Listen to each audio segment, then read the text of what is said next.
Hi guys, Jordan from P&P Campers. Just going to do your handover video on your Elddis Majestic. It's a 175 model, and yeah, nice. The sort of silver and white chassis, cab. Sorry, not a chassis. Yeah, looking quite nice. Nice paintwork. Sorry about the noise. So under the bonnet here, we got your washer fluid, power steering fluid, and engine coolant. You've then got your brake fluid attached to the servo just down the back. Engine oil gets topped up through this cap just here at the front, and you can just wiggle that out. You can see there the oil is nice and clean. It's not sort of white or creamy at all, so there's no water in there, nothing nasty. So that's that, and your engine oil dipstick is the yellow topped one just down there at the front. You've got two chassis plates on here. I just thought I'd quickly run you through this. So this one here, the one that's actually riveted on, is the original one. So this is the one that would have been put on the vehicle when it was made, before it was even converted.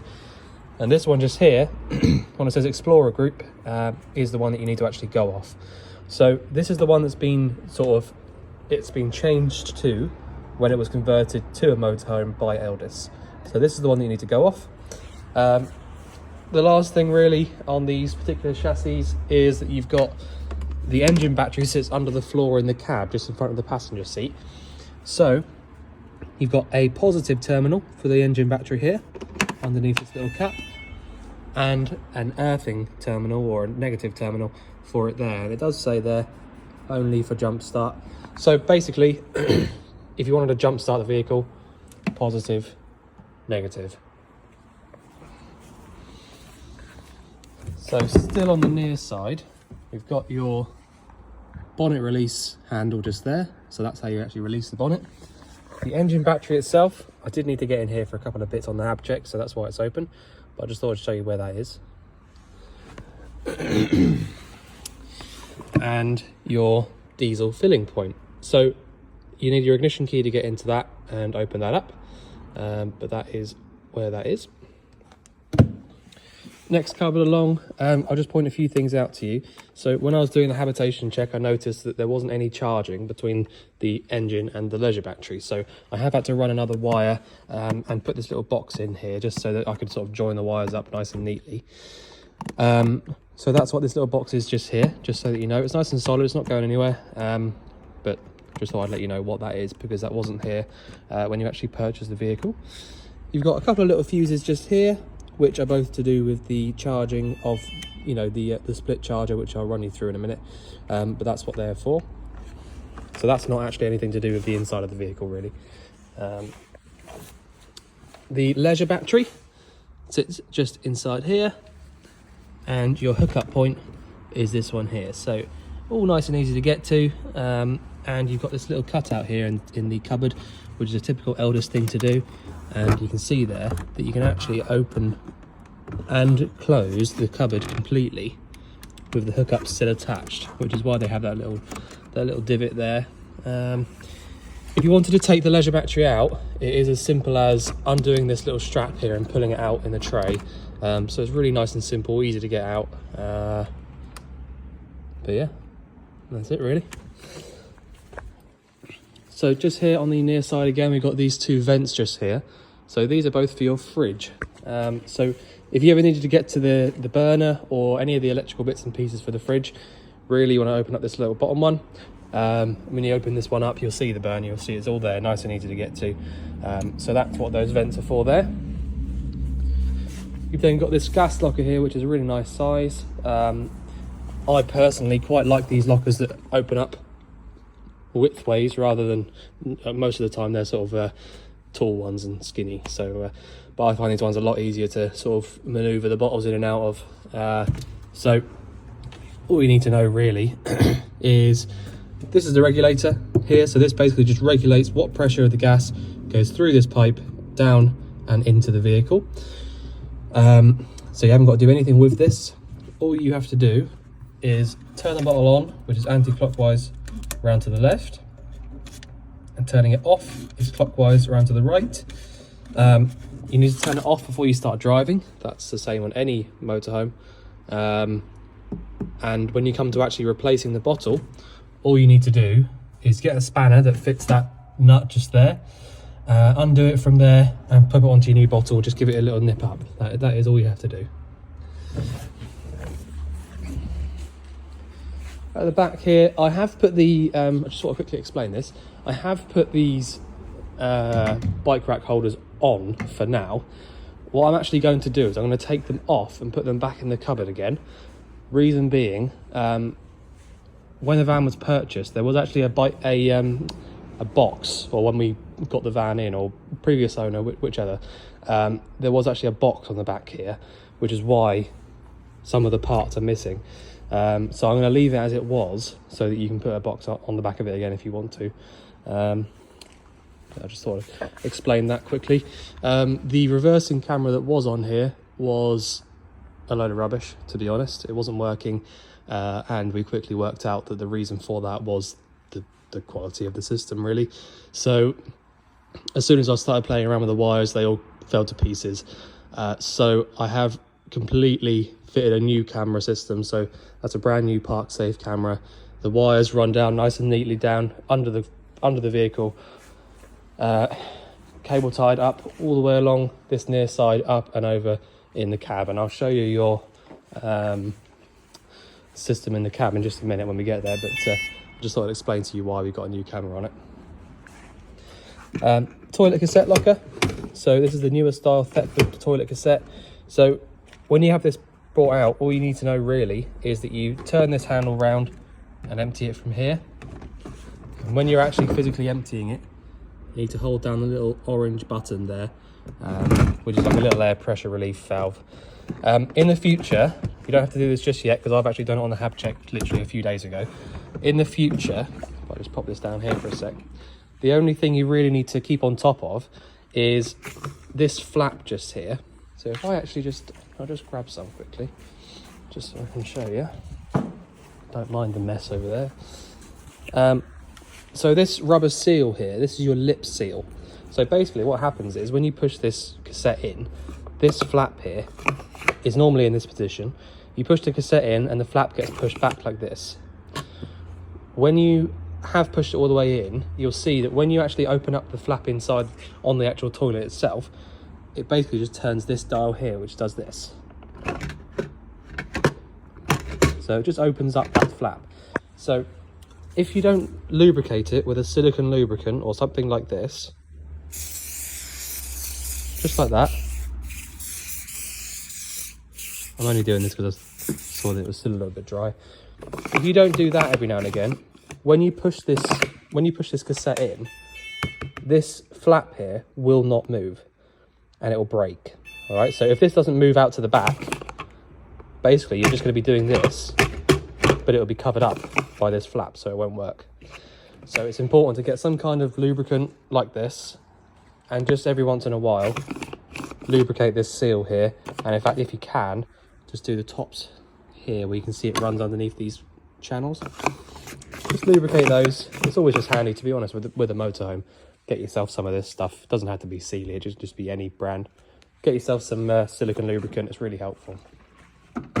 Silicone lubricant as well, just so that you know, is really helpful all the way around all the lockers as well. So if you just go round those lockers like that, what that does is it keeps this rubber sort of lubricated, if you like, and when it comes up and meets up against here, it actually forms a waterproof sort of seal.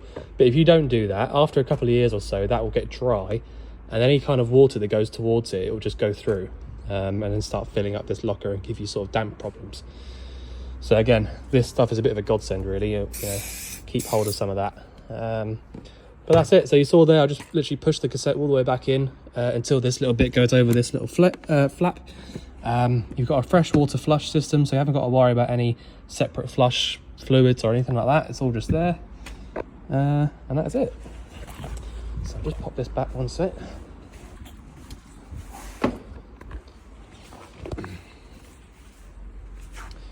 So down here, this grey drain off point is for your wastewater. So if I just turn this now, okay, so the waste system's empty. But that's all you have to do to actually drain the water out. You just literally twist that 180 degrees. At the moment you can see there it says closed, and it basically just turns all the way around and says open. And also just down here you've got your freshwater drain off point, which will drain water out. If I just show you, don't really want to do it too much inside, but that's how they work. Blue is for fresh, grey is for waste.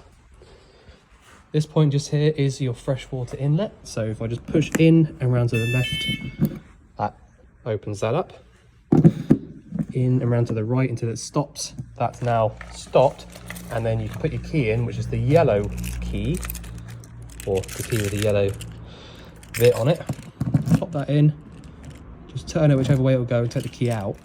And now you can see, it doesn't matter how hard I push in and turn, I will not be able to take that out. Same for unlocking. Just do that. Now it comes out. So that is nice and easy. I'll just lock that up for now. This vent just here is for your heating hot water sort of system. Actually, I think this is mainly the hot water part, but that's what that's for. It does say whale on it, and I'll show you when we get on the inside. It's all a whale system, which is really nice and sort of up-to-date system. So the new camera screen is this one just here. So you see it's a dash monitor. The old one used to be up there on the rear view mirror, and you know, I think it was all just a little bit ugly how it was installed, and so you know, it was definitely worth us going through and doing this properly. So yeah, the only wire that you can see is just that one that goes down there. Otherwise it's all just inside here. There is a fuse in there, just so if anything nasty was to happen, it'll blow the fuse before it does any sort of damage up here. But yeah, that's up there. You can adjust this by literally undoing these screws a little bit, and you can turn it, you know, if you want to, but you might not need to. But yeah, so basically when you undo those, you can just move that around whenever you want to. You see, if I turn the ignition on, it'll take a few seconds to actually turn on, but you can see there I've wired it up to an ignition live so that it comes on with the ignition only, and we can see straight down there at the back. It is just a single camera, so you can't see straight back, but you know, again, in the future you can move that. If you didn't want it to be looking straight down, but you did want it looking straight back, you can, you know, basically move it wherever you want to.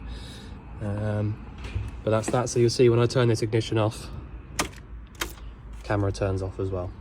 So big plus side to that is the fact that you will not get any battery drain on your engine battery whatsoever with this camera, because as soon as you turn the ignition off, it turns off. So that saves any sort of problems in the future with battery drain and things like that. In the cab itself, you've got air conditioning, which works from that little middle button there. Most of the extras on the little board there, so you've got the ASR button, lock and unlock, hazard lights, all that sort of stuff there. You've got the 6-speed manual gearbox as opposed to the 5, which is nice. Cruise control from that stalk just inside there, and all of your steering wheel functionalities in there as well, so you can change the source on the head unit, etc. You've got a little remote that comes with the new reversing camera unit. The Sigma alarm system, I'm not sure whether or not it's, well, no, so basically you don't need to use a Sigma alarm. I'm not sure whether or not it uses that as like an immobilizer or anything, but when you unlock the cab, it basically it must just disarm it, sorry. So you know, all you have to do is literally unlock the thing with this key and then it'll start. So that is about it for the cab and the outside. If I just jump in, show you a few bits. Like I said, we have got the hookup plugged in, so I can just show you a few bits, you know, definitely working, and just show you how they work basically. So right, if we start with the control panel, it's probably the easiest way to start. So like I said, the hookup's plugged in. All the time that you've got this master switch on, it's telling you what the voltage is in your leisure battery. So you can see there, We're just shy of 14 volts, which is a really good charging voltage. If there wasn't any hookup plugged in, you'd be looking at around 11 or 12. So that just shows that the charger's working really well. You've got various buttons just here, but it is all quite simple. This button just here that says awning, that just turns on your awning light, wherever that might be, just there. So that button there just turns that on and off. So if you were, you know, if it was dark and you wanted to just literally get into the vehicle, just turn these two bottom ones on here and it'll give you a little bit of light to get in so you can see what you're doing. So that's what that one does. Lights, obviously, just turns most of the lights off. Some of them have got their own switches that override that button, as you can see there by those ones staying on. But that's what that switch does. Pump, you can probably imagine, just basically sends power to the water pump. So if I turned that off and pulled the tap, nothing would happen basically. You'd only get the water in the pump that's in the pipe just there coming out. So I'm going to leave that on for a minute. The only other button there is on this is the one that says water. So what you need to do is basically a rocker switch. So when you press it, it then jumps back to where it was. So when I press and hold this button, if you look at the bottom scale here, it's a quarter of a tank, and that's showing us we've got a quarter of a tank of fresh water in the tank. So that is that. So with the pump on, if you want to use the hot water, the first thing you know, absolutely the first thing you have to do is switch your pump on. Assuming you've got some water in the tank, come over to this tap here and just pull the water through. The pump will kick in. So at the moment I've got this aimed to the hot side, so over to the left. And what this is doing is proving to me that there is water in the boiler. I can turn that off. The pump will turn itself off. If the pump turns itself off, which is another point, if the pump turns itself off and it doesn't run on, it means that there's no leaks, there's no air in the system, there's no nothing basically. So it's a really, really good sign. If the pump turns itself off straight away like that, it's a really good sign. So the reason I did that, if I just explain that, the reason I pulled the hot water through and then turn the tap off again is because the way that the water systems work in the motorhomes is, if you imagine you've got the freshwater tank down here. When I pull the tap to the cold side, all that's happening here is the water's being drawn from the tank through the pump straight to there, and that's it. Whereas with the hot, when I pull the tap on the hot side, the water's being drawn from the tank through the boiler and then to there. So anytime you pull any hot water through in the motorhome, it goes through the boiler first. So, well, much like a like a house, to be honest, it's the same kind of idea. But basically, you need to make sure that the boiler is actually full of water before you use it. And so the only way to double check that is doing what I've just done there. Once you've done that and you know that there's water in the tank, you can then come up here and do whatever you like with the water heater. So if I just show you that now, excuse my hand, shaking around, but a bit of an awkward place to to show you. So water heater system is this little dial at the top just here. If you want to light the heater up, the water heater up via the gas, all you have to do is this. Turn that one button just down there on the left. You get a little green light when it lights up, and that is honestly it. That's all you have to do. If you want to use it on electric, you can go up one for 1 electric, or down 1 for 2 electric. And I have written on the habitation sheet how many amps that pulls. But you can see there, you've got your little green light on there now showing you that gas is now lit. And that is honestly it. You just leave it for half an hour or so and you'll have hot water at all your taps. So I'll leave that on just for now. The heating system is slightly different, but still very, very simple. All you have to do is set your room temperature. I know there's not any physical numbers on here, but basically you'll get the hang of it. You'll get to a certain point where it gets to the peak temperature where it is, and you'll think, oh, actually I want it a bit warmer than that, so I'll turn it up, or I don't want it to be that hot, so I'll turn it down. So that's that. The one on the left hand side, sorry, I'm just gonna trying to get myself into a better position to show you it. So the one on the left hand side is basically just telling you, or telling the space heater what to do. So where it is at the moment, you can see there is in the off position. If I turn it once to the right, we just get a fan, which you can hear. So that's no heating, nothing at all, just a fan. One more and it will light up on gas, and once again we'll get a little green light in there telling us when it's actually working. So if we just wait for that, it might take 10 seconds or so. Because the way these systems work is it basically blows through a little bit. The combustion fan blows any excess gas out, and then it sort of stops and starts again when it actually tries to light up. There you go. So green light there telling us that the gas is on. All right, so I could leave that now and just wait until the air that comes out through there warms this fan up to whatever temperature I've set it to on here. All right, so that is as simple as it gets on that one. If you go back to the off position, you can go down 1, 2, or 3, and that will essentially heat the van up via the electric element. So if you have an electric hookup plugged in, you can do it via that.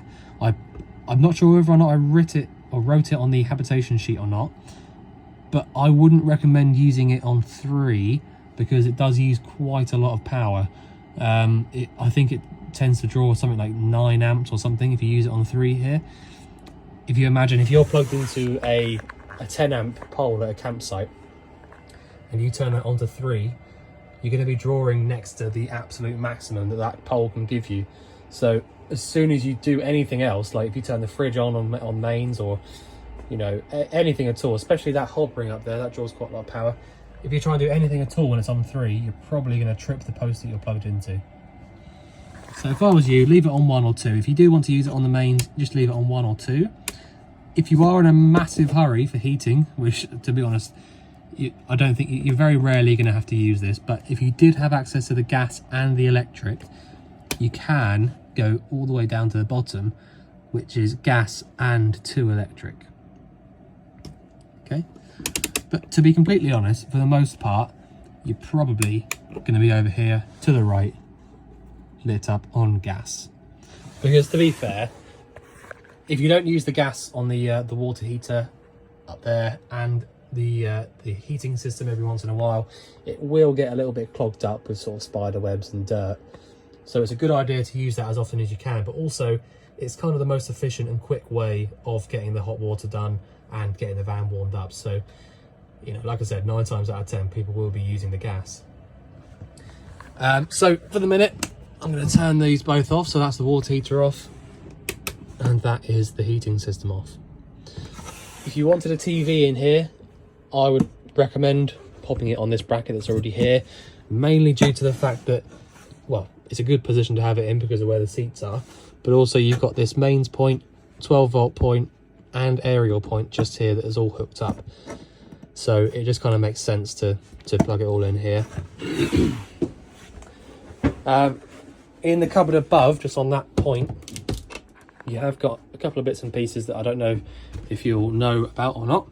So you've got the TV aerial booster up here. You've also got your solar panel controller, which is a Victron Energy solar controller. It's also a duo controller, which I've just noticed. So essentially what that means is you've got these 2 on the left hand side. It's a PV, which is basically the power from the solar panel, battery 1 and battery 2. So what that means is that the engine battery and the leisure battery are both being charged up from the solar panel anytime that it's in the sunlight. So that is a really, really helpful thing to have. A lot of people, if you go kind of a little bit skimpy on just having a single controller, when you first have it fitted, a lot of people will switch over to these in the future anyway, because it's, you know, it's so much better to have both batteries being charged up. The actual TV aerial itself, undo this little bit just here, and then you can push it up and tilt it, turn it wherever you want to get the right signal. All of the paperwork for the vehicle is in here, and there's absolutely stacks of it, to be honest. But that is that for in there. Just make sure there's nothing else in any other cupboards that I'm going to forget about. No.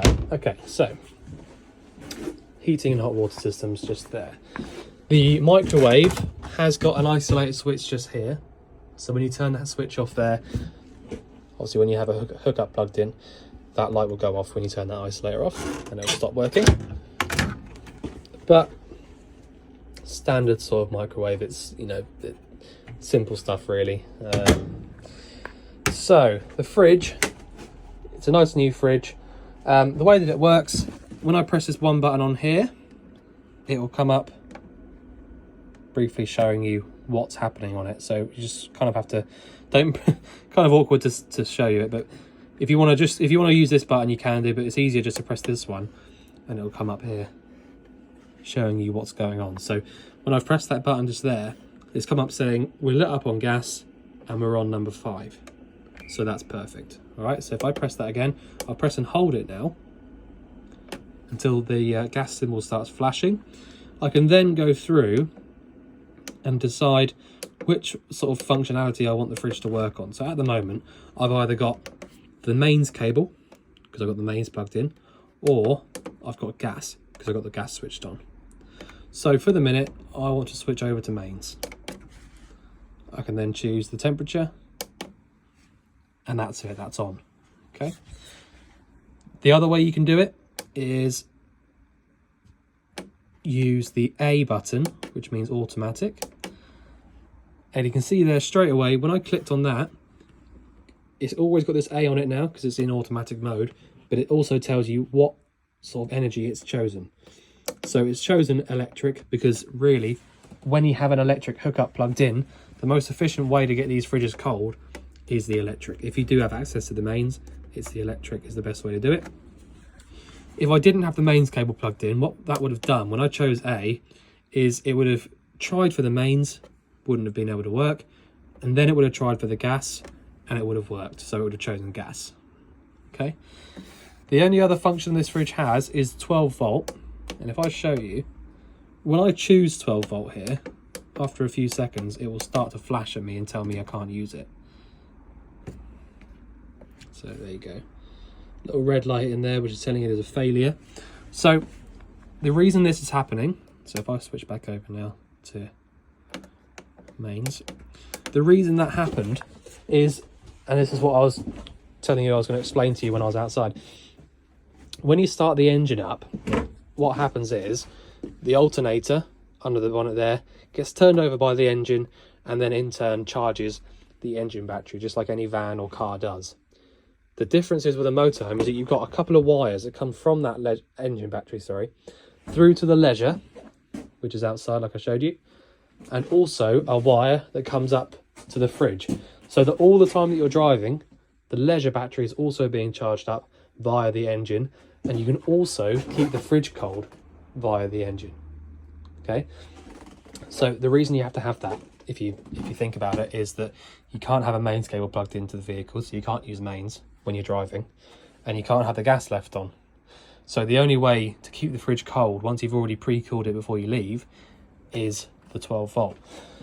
So that's how the split charge system works, and that's why you have to have it. It also means that when you get to where you're going, it's, you know, your leisure battery's already completely charged up, and you've got a real good charge up in there ready to go for your holiday.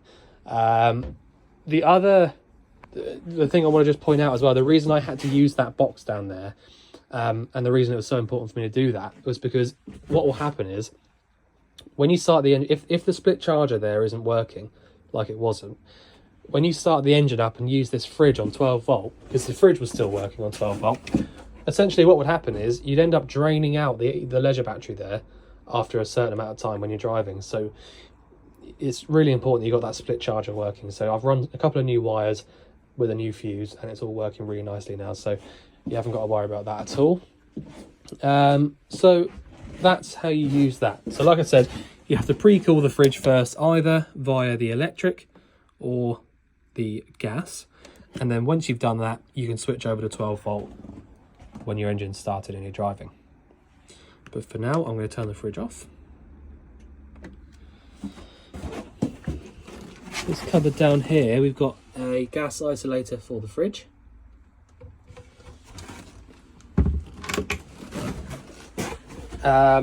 Right, so the grill and oven system and the burners at the top, all nice and simple. It's all the same system. It's all a Thetford system. I don't feel like I need to show you how to use the oven and the grill because it's really, really simple. You need to have the grill door open when you're actually using the grill, but that's the same as any grill. The only differences with this one is that you've got 3 burners which work on the same ignition switch as the grill and the oven, which is this one here. So when I press this button on here, it sends a spark up to these 3. All right, so these 3 burners are these 3 dials here, and this electric hot plate is this one here. Okay, so you can choose from 1 through to 6, and if it's working, you get a little red light come up on there. Down underneath the oven, probably got some gas isolators. There we go. So just there you can see the top one is for this oven and grill, and the bottom one there is for the burners at the top.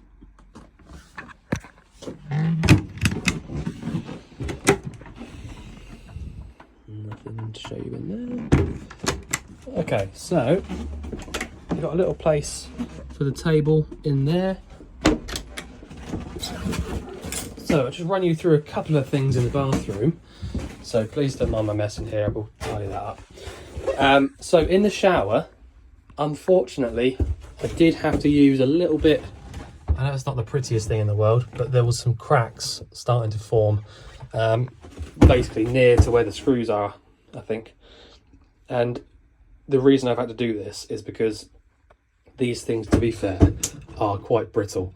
And when they start to crack, they pretty quickly develop bigger cracks and it starts to get a little bit ugly. So I know it's not the prettiest thing in the world, but having these things here will stop this shower from getting worse, basically.